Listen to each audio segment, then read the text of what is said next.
La France peut-elle entrer dans une crise durable? Tiens, on vous pose la question. 01 80 20 39 21. Vous nous appelez sur Europe 1 et Nicolas Daragon, il sera avec nous aux alentours de 17h15, 17h20. S'il n'est pas arrivé à 17h40, considérez que c'est définitivement perdu. Quand on est au ministère de l'Intérieur, généralement, on peut arriver à l'heure.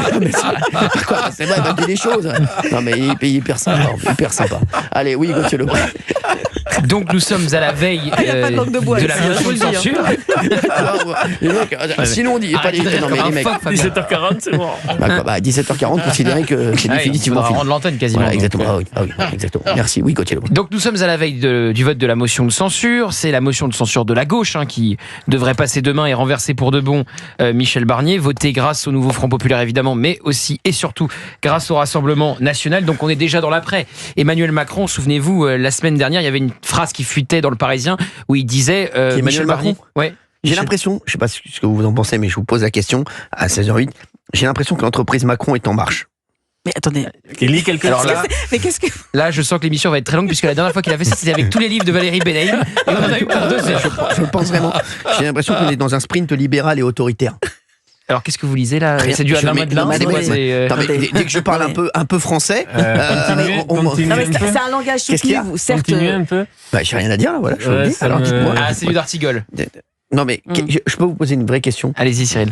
Quel dessein D-E-2-S-E-I-N poursuit le président de la République, Gauthier Lebray?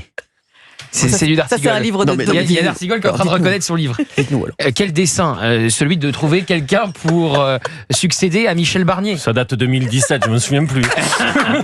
T'es sûr que c'est toi qui as écrit ton livre?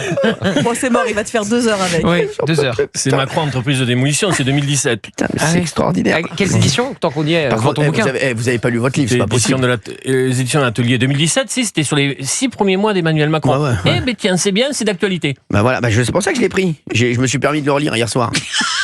J'avais rien à foutre, j'ai dit tiens, je vais lire le livre de d'Artigol. Est-ce qu'il a été seulement imprimé? Oui. Par contre, il connaît moins bien ses livres que Valérie Benaïm, en revanche. Mais non, c'est 2017. Non, mais alors 2017, non, mais arrêtez. Ah non, j'ai dit. Non, vous avez vu? J'ai frisé de l'œil à un moment donné. Je le vois pas derrière vos lunettes. Quatrième phrase. J'ai rien vu derrière vos lunettes, j'ai rien vu. Allez, c'est parti, oui. J'y vais là? Oui, Je tente une vraie explication entre 3 phrases de d'Artigol. Alors, Emmanuel Macron est déjà en train d'essayer de trouver son nouveau Premier ministre, puisque la page Barnier est déjà tournée avant même que la censure n'ait été votée. La semaine dernière, il y avait cette phrase dans Le Parisien qui fuitait. On sentait déjà qu'Emmanuel Macron avait tiré un trait sur Michel Barnier et qu'il sentait la censure arriver. Donc, le nom qui tient la corde à l'heure où je vous parle, c'est Sébastien Lecornu. On le disait déjà hier, mais ça se confirme. Un Bruno Retailleau, si Sébastien Lecornu accepte sa feuille de route, reste place Beauvau ministre de l'Intérieur, ce qui permet aux Républicains de rester dans le socle commun, parce que comme ça sur le papier, Sébastien Lecornu, on peut se dire c'est le prolongement du macronisme. Laurent Wauquiez et ses députés vont dire on avait Matignon, on ne l'a plus, on quitte le socle commun. Mais Sébastien Lecornu, ça semble être le dénominateur commun qui peut rassembler le plus de monde sans être censuré, et c'est le plus important, par Marine Le Pen, parce que Sébastien Lecornu connaît Marine Le Pen, il a déjà dîné avec elle, il ne la méprise pas, contrairement à ce qu'a pu ressentir Marine Le Pen avec Barnier. Il y a d'autres noms, il y a Larcher, on va le dire les noms. Il y a Larcher, il y a Bayrou. Il y a Bruno Retailleau. Alors Bruno Retailleau, évidemment, je pense qu'il ne dirait pas non à Matignon, je pense qu'il en a même envie, mais le problème, c'est Gabriel Attal et les macronistes. Vous perdez tout de suite l'aile gauche de la Macronie, il sera jugé comme trop à droite par une bonne partie de la Macronie. Bayrou? Alors Bayrou, il est toujours là quand il y a un poste qui se libère. Son avantage, c'est qu'il est favorable à la proportionnelle. C'est un combat qu'il mène depuis longtemps. Et donc là, c'est évidemment un point pour satisfaire le Rassemblement national. Je vois mal les Républicains suivre François Bayrou.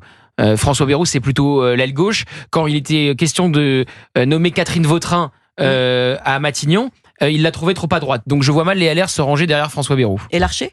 Alors Gérard Larcher, ça aurait l'avantage de laisser Matignon aux Républicains. Gérard Larcher, je l'ai connu, moi. Ah oui? Ah bon? Il était prof de tir à l'arc. Il est en pleine forme. Il va nous faire une belle émission. En 2017. Donc oui. Et donc ça aurait le mérite de laisser Matignon aux Républicains, de les conserver. À mon avis, ça serait pas un casus belli pour les macronistes et même pour le RN, il serait pas censuré de manière automatique. La question c'est, a-t-il envie? Est-ce qu'il a vraiment envie de quitter le Sénat? On sait qu'il a pas envie de quitter le Sénat. C'est quand même deuxième personnage de l'État. C'est quand même le service restauration est incroyable au Sénat. Non mais c'est vrai. Pas quoi? C'est vrai, c'est ce qu'on m'a dit. C'est pas que pour ça qu'il va rester. Oui, je sais, mais bon, c'est le Sénat. Parce que la cantine est bonne. Mais non, mais c'est une façon de parler. C'est une façon de parler, Benaïm. Qui peut dire un truc Moi, je connais. Et puis au Sénat, j'avais rencontré le médecin du Sénat qui s'était fait virer. Oui. Le Sénat, avec une sombre affaire. Franchement, c'est plus chaud que les soirées dans le cœur. Avec une sextape qui tournait. Ah non, mais le Sénat, sans rigoler, c'est un sauna, c'est pas le Sénat. C'est le sauna, en fait. Ils se sont trompés. C'est bouillant là-bas. C'est bouillant là-bas. Je sais, Benaïm voulait y aller. Elle voulait être sénatrice depuis des années. Donc, quand on est deuxième personnage de l'État, quand on est président du Sénat au Palais Bourbon, c'est compliqué de quitter le fauteuil de sénateur pour aller dans le fauteuil de Premier ministre, qui est un job, on le voit en ce moment, hyper précaire, qui peut s'arrêter à tout instant. Et on oublie complètement Cazeneuve alors? On l'oublie, Bernard complètement. On oublie complètement la gauche de manière générale. Bernard Cazeneuve se ferait censurer beaucoup plus vite que Michel Barnier. Il ne serait même pas soutenu par François Hollande, qui a été pourtant son patron, puisqu'il a été Premier ministre et ministre de l'Intérieur de François Hollande. Sébastien Lecornu accompagne actuellement Emmanuel Macron dans son séjour, dans son voyage d'État en Arabie Saoudite. Peut-être que c'est propice à des discussions pour construire les prochaines lignes d'un exécutif. Moi, je m'avais accompagné à quoi Boulevard la semaine dernière, c'est pour ça que je vous ai commenté. Non, mais c'est vrai. Donc, voilà, donc je vois pas. On avait avancé 2 ou 3 trucs. C'est vrai. Accompagné à la piscine à vagues la semaine dernière, c'est pas pour ça que je vais augmenter, donc ça veut rien dire.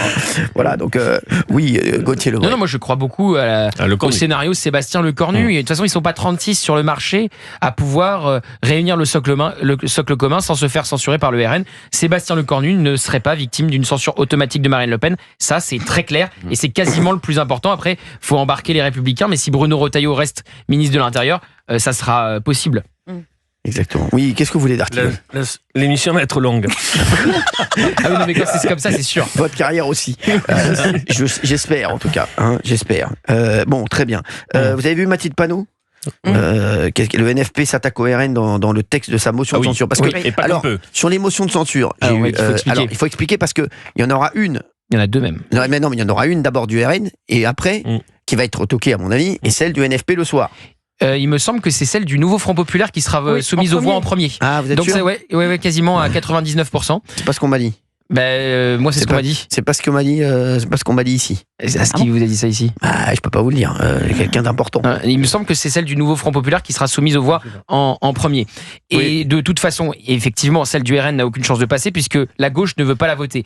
Alors, ceux qui critiquent Marine Le Pen disent c'est incroyable, elle va voter la motion de censure du nouveau Front Populaire, alors que au sein de cette motion de censure, on dit qu'il ne faut pas de loi immigration, qu'il ne faut pas revenir sur la ME, que le gouvernement a cédé au Rassemblement national, et on l'insulte quasiment en parlant de vile obsession du RN sur l'immigration. Donc Marine Le Pen a taclé aujourd'hui la gauche en disant est-ce qu'ils veulent vraiment que je vote leur motion de censure? On pourrait croire en lisant leur motion de censure qu'ils veulent que le gouvernement reste en place. Certains ont dit est-ce que Marine Le Pen va vraiment voter la motion de censure du nouveau Front Populaire? Oui, elle va vraiment voter la motion de censure du nouveau Front Populaire parce que son premier objectif, c'est de faire tomber le gouvernement pour que ce budget qu'elle juge mauvais, et d'ailleurs c'est intéressant de voir que les marchés financiers ne réagissent absolument pas comme on l'a dit. Ils préfèrent le budget de 2024 au budget de 2025. Exactement. Étonnamment. Le CAC 40 est en hausse. Bien sûr. Donc l'objectif premier de Marine Le Pen, c'est de faire tomber le gouvernement, que le budget 2025 ne s'applique pas, et elle est prête à voter une motion de censure, y compris une motion de censure où on parle d'elle de manière négative. On commence à voir passer sur les réseaux sociaux des comptes d'électeurs du RN qui commencent à demander à Marine Le Pen et au RN pourquoi vous vous associez au nouveau Front Populaire. Est-ce que je vous avais dit? Avec ce texte qui est une charge contre vous, pourquoi vous allez voter la censure? Il faut surveiller, peut-être qu'une partie importante de l'électorat RN ne va pas comprendre ce qui se passe. Exactement, et c'est vrai que c'est fou pour Sébastien Lecornu quand même, quelle ascension. Non mais c'est vrai. Quoi, c'est fou. Non mais quoi, c'est vrai, c'est fou. Quoi, mais attendez, c'est pas encore fait. C'est pas encore fait. D'ailleurs, à ce propos, depuis 2017. Est-ce que vous pensez que on rappelle que Michel Barnier, avant d'être nommé, il y a eu 51 jours. Est-ce que vous pensez qu'il y aura... Non, là ça va aller très rapide. Avant ce week-end, il paraît. Le président de la République veut aller très rapidement pour une raison qu'on évoquait déjà hier. Plus il laisse de temps passer, plus la petite musique de la démission va faire du bruit médiatiquement, même s'il n'y a aucune chance qu'il cède à cette petite musique. Mais oui, Emmanuel Macron et son entourage veulent agir hyper rapidement, très vite, avec pour objectif d'avoir un Premier ministre en début de semaine prochaine, Max. Ah oui, tu veux dire avant Noël donc? Oui, avant Noël, avant même la semaine prochaine. Avant la semaine prochaine, on sera avant Noël. Oui, j'entends bien. Non, mais je suis assez surprise de la rapidité. Vous avez vu les premiers ministres et Emmanuel Macron? Plus ça va être long. Ouais, plus il est dissipé. Ça va être difficile. On a un animateur dissipé. Édouard Philippe, 1145 jours. Donc c'était pas mal, Édouard Philippe. Oui. Castet, 680 jours. Borne, 602. Attal, 240. Et là, 90 jours. Ah oui, donc peut-être que le prochain a encore moins de jours devant lui. Ça serait fou pour cet enfant de la vallée d'Ossau, celui qui prenait des truites à la main comme ça. C'est vrai. Ça, c'est mon livre sur François Monclar, qui était un grand capitaine de l'équipe de France. Oui, mais François, le pauvre. Qui est ce mystérieux informateur qui lui balance des extraits de nos livres? De l'équipe de France de rugby. J'en peux plus, je pleure. Je pleure. Incroyable. En tout cas, c'est quelqu'un qui est un fin lettré, visiblement, qui vous écrit. Oui, qui a une bibliothèque chargée de grands récits. Pour vous, qui serait le meilleur Premier ministre? Personne. Parce que c'est très dur. C'est quoi? C'est le cornu, en fait, celui. Oui, politiquement. Le meilleur profil, en tout cas. Celui qui risque de durer plus longtemps, quoi. Oui, le meilleur profil, c'est. Moi, je vous dis, il y a un proche de Marine Le Pen qui m'a dit Sébastien Lecornu peut. On préfère Bruno Retailleau. Mais là, on parle en politique, pas sur celui qui peut tenir le plus longtemps, pas sur le fond.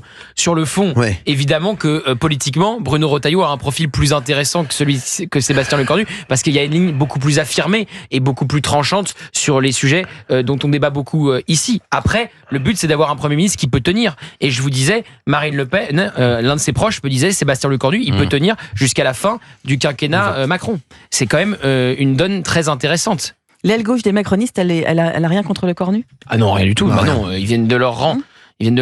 Alors après, il faudra voir la politique qu'il veut mener, mais s'il accepte la feuille de route de Bruno Retailleau, place Beauvau, à mon avis, il pourrait réussir.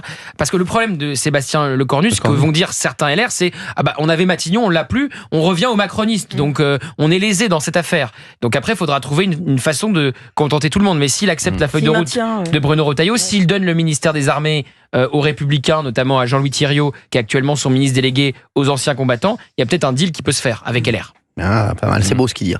Franchement, moi je bois les paroles de Gauthier Lebret. C'est complet, puis c'est tout. Ouais, c'est complet, comme un complet poisson. Oui, merci. Oui, vous voulez parler, Fabien Lequin? Non, moi je pensais à Sébastien Chenu. Sébastien Chenu, mais quel rapport? Pourquoi? Accroche tes mains à ma taille, c'est la chenille qui redémarre. Non mais Fabien, c'est pas possible. Non mais on n'a rien contre Sébastien Chenu. Mais le RN n'entre pas au gouvernement. Marine Le Pen est déjà première ministre bis, elle n'a pas besoin d'entrer au gouvernement. Non, je suis d'accord avec vous. Non, mais c'est pas possible en fait. Il a été vice-président de l'Assemblée nationale, il a été pendant 2 ans. Pendant 2 ans. Il ne l'est plus. Oui, je sais, bien sûr, je suis. Mais non, pourquoi pas? Accroche tes mains à ma taille, c'est la chenille qui redémarre. Avant au RN, c'est un ancien. Tu crois que les députés de Gabriel Attal vont accepter Sébastien Chenu à Matignon? Il va pas être. Enfin, franchement. Calmez-vous, il pose une question là. Ça va là, il se réveille à peine là. Il était sur la mort du chien. Ça va là.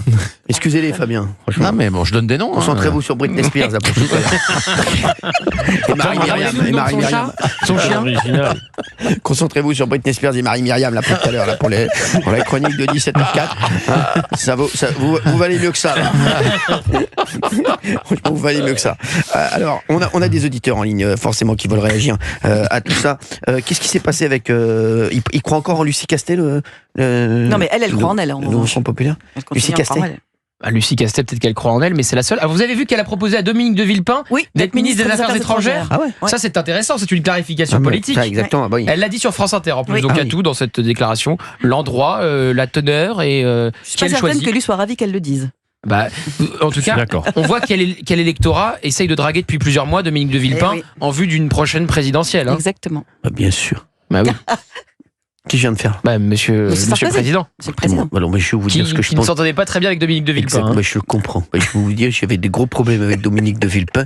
Et là, avec Lucie Castois, là. Non, mais Lucie Castet, non, mais arrêtez. Non, mais elle a redit qu'elle était à nouveau prête pour le poste de Premier ministre. La mairie de Paris, elle sortait de la mairie de Paris. C'était la proposition pour Matignon du nouveau Front populaire. Vous auriez voulu, vous, Lucie Castet d'Artigol? Je n'aime pas les propositions qui surgissent comme ça. Je préfère, moi, les itinéraires politiques classiques, à l'ancienne. Voilà, avoir des responsabilités, un premier mandat local. J'adorais le mandat de député-maire. Je trouve qu'un député-maire, ça permettait d'avoir un contact avec le réel. Les mecs, moi j'ai une petite info, il y en a un qui est en train de préparer son arrivée. Qui est en train de préparer les 2027. C'est l'ISNA.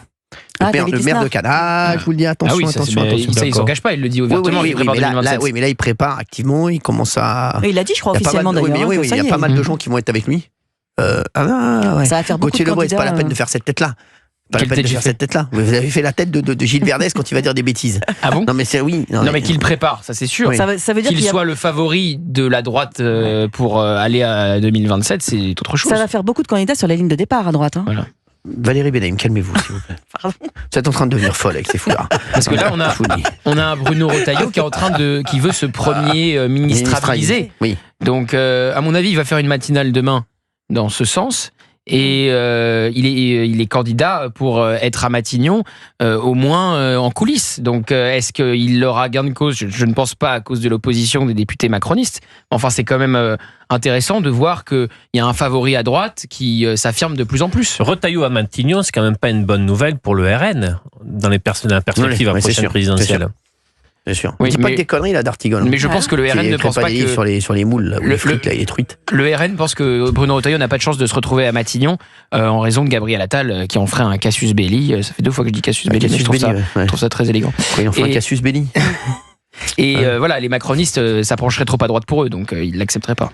Je pense, si je peux me permettre, que Bruno Retailleau ne sera pas possible parce que je pense sincèrement que Gabriel Attal en fera un casus belli. Il va pas... Non, mais je vous pensez vraiment que ce serait un casus belli? C'est sûr, casus belli, c'est sûr. Ah, mais là, je vous le dis, alors là, je connais, je suis spécialiste en casus belli, je vous le dis.